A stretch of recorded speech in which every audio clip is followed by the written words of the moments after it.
Very good morning, students. In today's class, we are going to discuss about the Kerala State Cooperative Bank (KSCB).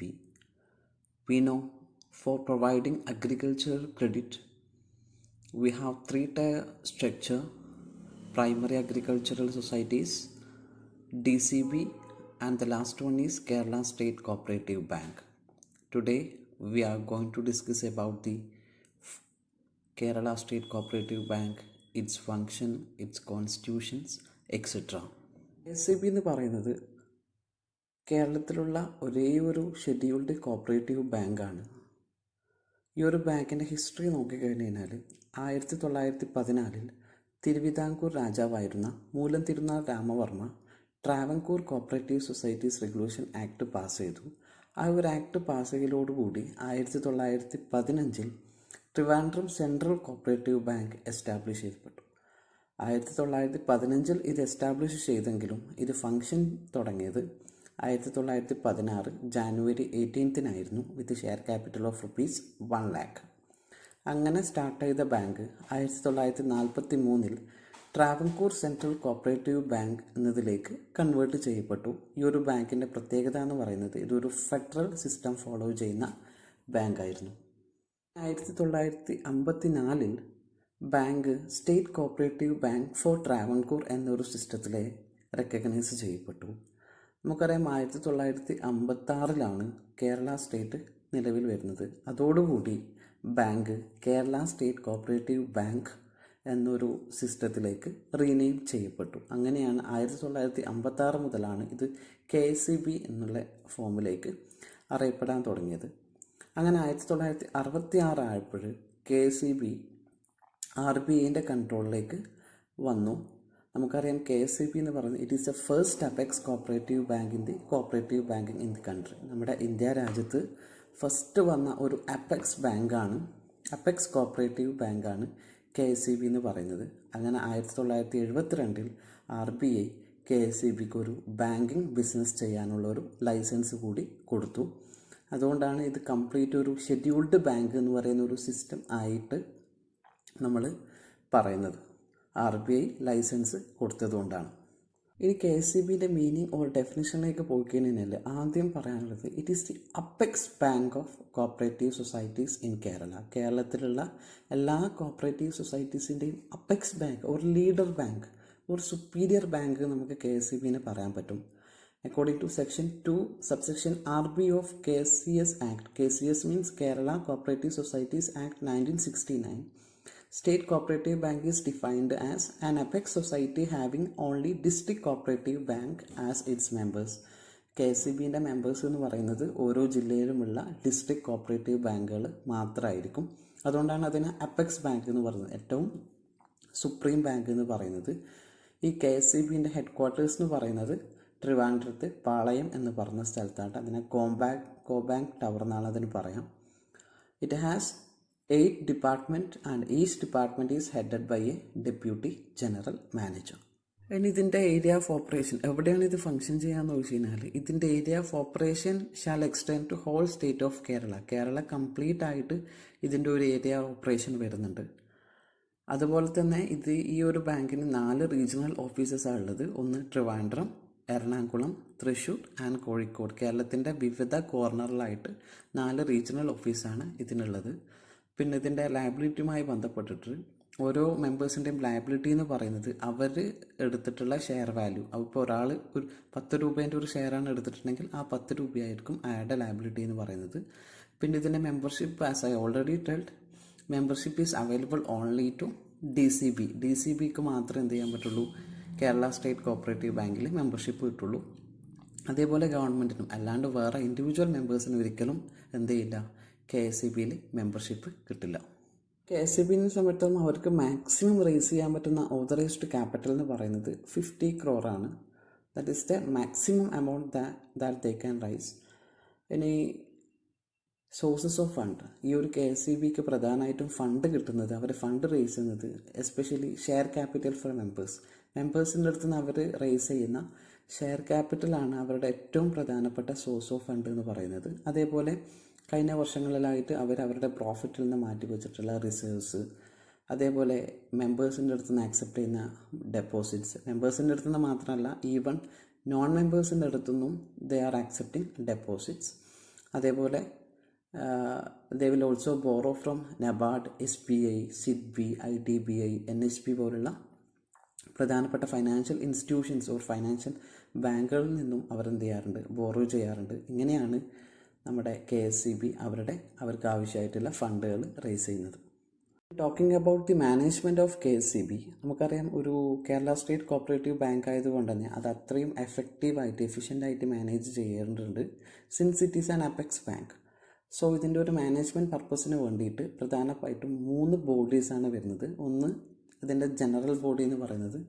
General body എന്ന് പറയുന്നത് അതിൻ്റെ ഏറ്റവും KSEBൻ്റെ ഏറ്റവും supreme അതോറിറ്റിയാണ്, ഒരു ultimate അതോറിറ്റിയാണ്. ഇതിലുണ്ടാവുകയെന്ന് വെച്ച് കഴിഞ്ഞാൽ നമുക്കറിയാം DCBയുടെ ജനറൽ ബോഡി എന്ന് പറയുമ്പം എല്ലാ മെമ്പേഴ്സും വരും. അതുകൊണ്ട് തന്നെ DCBയിൽ ഉണ്ടാവുക ഡിസ്ട്രിക്ട് കോപ്പറേറ്റീവ് ബാങ്കിൻ്റെ എല്ലാ റെപ്രസെൻറ്റേറ്റീവ്സും അതേപോലെ ഗവൺമെൻറ്റും ഈ ജനറൽ ബോഡിയിലുണ്ടാവും. പിന്നെ നമുക്കറിയാം ജനറൽ ബോഡിയിൽ ഇത്രയും അധികം ആൾക്കാരുള്ളത് കൊണ്ട് തന്നെ എല്ലാ ആൾക്കാരെയും വെച്ചിട്ട് നമുക്ക് ഈ ഒരു ബാങ്ക് മാനേജ് ചെയ്ത് കൊണ്ടുപോകാൻ വേണ്ടി പറ്റില്ല. For that purpose 22 members are to be selected for director board as board of director for the day to day management. നമ്മുടെ ബാങ്കിൻ്റെ ഡേ ടു ഡേ മാനേജ്മെൻറ്റിന് വേണ്ടിയിട്ട് 22 ആൾക്കാർ ചേർന്നിട്ടുള്ള ഒരു board of directors for management committee അവർ ഫോം ചെയ്യും. അവരുടെ ഒരു പീരീഡ് എന്ന് പറയുന്നത് 5 years ആയിരിക്കും. ഇനി അതേപോലെ ബാങ്കിൻ്റെ ഏറ്റവും പ്രധാനപ്പെട്ട തീരുമാനങ്ങൾ എടുക്കാൻ വേണ്ടിയിട്ട് അല്ലെങ്കിൽ ഒരു എമർജൻസി സിറ്റുവേഷനിൽ, ഒരു കണ്ടിൻജൻസി സിറ്റുവേഷൻസിൽ ബാങ്കിൻ്റെ തീരുമാനങ്ങൾ എടുക്കാൻ വേണ്ടിയിട്ട് an executive committee will also be constituted. ആ ഒരു എക്സിക്യൂട്ടീവ് കമ്മിറ്റീസ് ഫോം ചെയ്യുന്നത് ഈ പറയുന്ന 22 ബോർഡ് ഓഫ് ഡയറക്ടേഴ്സിനാണ്. അതിൽ പ്രധാനമായിട്ടും ആ ബാങ്കിൻ്റെ president, vice president, MD, registrar ഇവർ പോയിട്ടുള്ള ഏറ്റവും key personnel or core personnel മാത്രമേ എക്സിക്യൂട്ടീവ് കമ്മിറ്റിയിൽ ഉണ്ടാവുള്ളൂ. ഇതാണ് ഒരു KSEBൻ്റെ മാനേജ്മെൻറ്റുമായി ബന്ധപ്പെട്ടിട്ട് പറയാനുള്ള 3 ബോഡീസ്. ഒന്ന് general body, it consist of all representatives. Next board of directors, it consist of 22 members selected from general body for day to day management. And executive committee consist of maximum 8 members selected from board of directors including president, vice president, MD, registrar, etc. Then we can discuss about the objectives, functions or working of KSEB. എന്തൊക്കെ objectives ആണ് അല്ലെങ്കിൽ എന്തൊക്കെ functions ആണ് ഒരു Kerala state cooperative bank function ചെയ്യുക എന്നുള്ളതാണ്. നമുക്കറിയാം almost ഇതൊരു ബാങ്കിൻ്റെ സ്റ്റാറ്റസ് ഉള്ളത് കൊണ്ട് തന്നെ ഒരു ബാങ്ക് എന്തൊക്കെ ഫങ്ഷൻസ് പെർഫോം ചെയ്യും അത്തരത്തിലുള്ള ഫങ്ഷൻസൊക്കെ ഈ ബാങ്കും പെർഫോം ചെയ്യാറുണ്ട് എക്സ്ക്ലൂസീവ്ലി ഫോർ ഇറ്റ്സ് മെമ്പേഴ്സ്.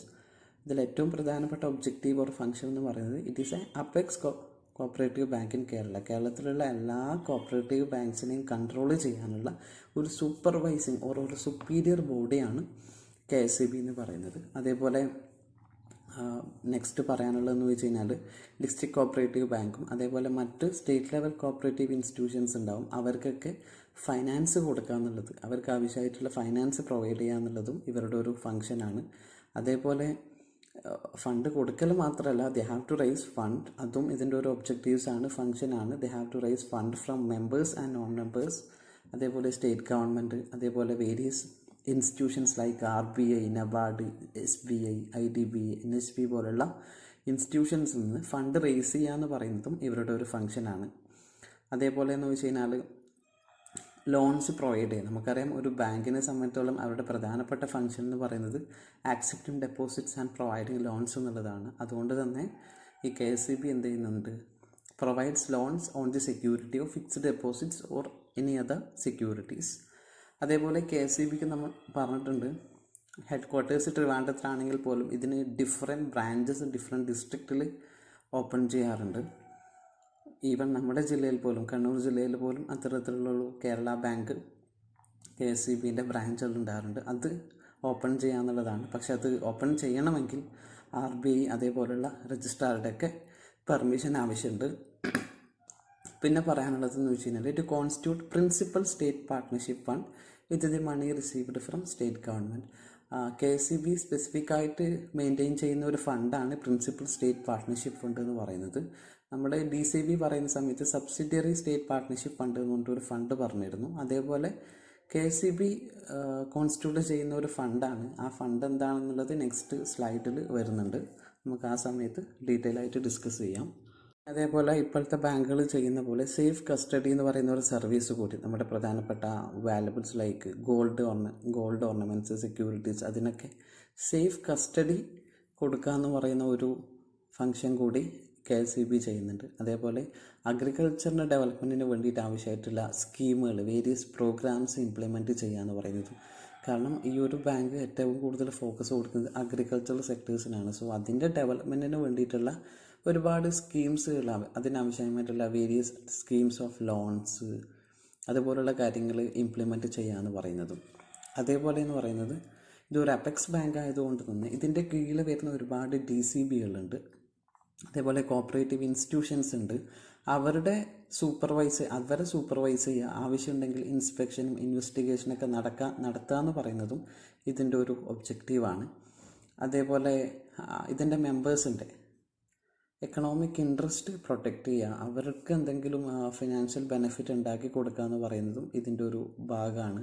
അതേപോലെ നമ്മുടെ നാട്ടിലുള്ള പ്രധാനപ്പെട്ട കോപ്പറേറ്റീവ് സ്പിന്നിങ് മിൽസ്, അതേപോലെ കോപ്പറേറ്റീവ് ഹോസ്പിറ്റൽസ്, അവർക്കൊക്കെ ഫിനാൻഷ്യൽ അസിസ്റ്റൻസ് കൊടുക്കുക. അതേപോലെ ക്യാംകോ എന്ന് പറയുന്നിട്ടുള്ള ഒരു ഇൻസ്റ്റിറ്റ്യൂഷൻസ് ഫിനാൻഷ്യൽ അസിസ്റ്റൻസ് കൊടുക്കുക എന്ന് പറയുന്നതൊക്കെ KCBൻ്റെ ഒബ്ജക്റ്റീവ്സ് തന്നെയാണ്. അപ്പോൾ ചുരുക്കി പറഞ്ഞാൽ ഒരു ബാങ്ക് എന്തൊക്കെ ഫിനാൻഷ്യൽ സർവീസസ് ആണോ പ്രൊവൈഡ് ചെയ്യുന്നത്, ഓൾമോസ്റ്റ് എല്ലാ സർവീസസും എല്ലാ ഫങ്ഷൻസും ഈ KCB പ്രൊവൈഡ് ചെയ്യുന്നുണ്ട്. നോക്കാനുള്ളത് പ്രിൻസിപ്പൽ സ്റ്റേറ്റ് പാർട്ട്ണർഷിപ്പ് ഫണ്ടാണ്.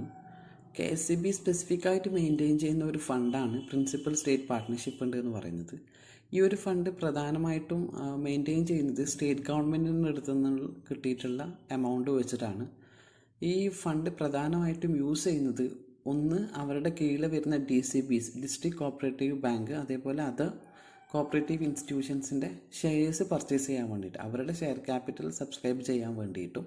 അതേപോലെ എന്ന് വെച്ച് കഴിഞ്ഞാൽ DCB അവരുടേതായിട്ടുള്ള ഇതേപോലത്തെ ഒരു ഫണ്ട് DCBയും എന്ത് ചെയ്യുന്നുണ്ട്, മെയിൻറ്റെയിൻ ചെയ്യുന്നുണ്ട്, സബ്സിഡറി പാർട്ട്ണർഷിപ്പ് ഫണ്ട്.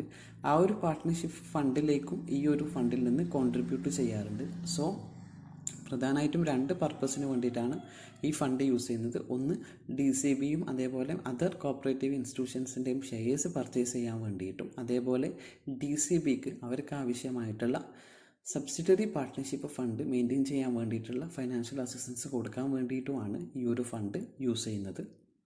നിങ്ങളാണ് നമ്മുടെ KCB എന്ന് പറയുന്ന ടോപ്പിക്കിൽ ഡിസ്കസ് ചെയ്യാനുള്ളത്. ഓൾമോസ്റ്റ് എല്ലാം നമുക്ക് വളരെ സിമ്പിളായിട്ട് പറയാൻ പറ്റുന്ന പോയിൻറ്റ്സാണ്. DCBയും ഒക്കെ പറയുന്ന സമയത്ത് റിപ്പീറ്റ് ചെയ്ത് വരുന്ന കുറേ പോയിൻറ്റ്സ് ഉണ്ട്. അപ്പോൾ ഈ വീഡിയോ കാണാം. നിങ്ങൾക്ക് എന്തെങ്കിലും ഡൗട്ട്സോ കാര്യങ്ങളുണ്ടെങ്കിൽ you can personally contact me. Thank you all.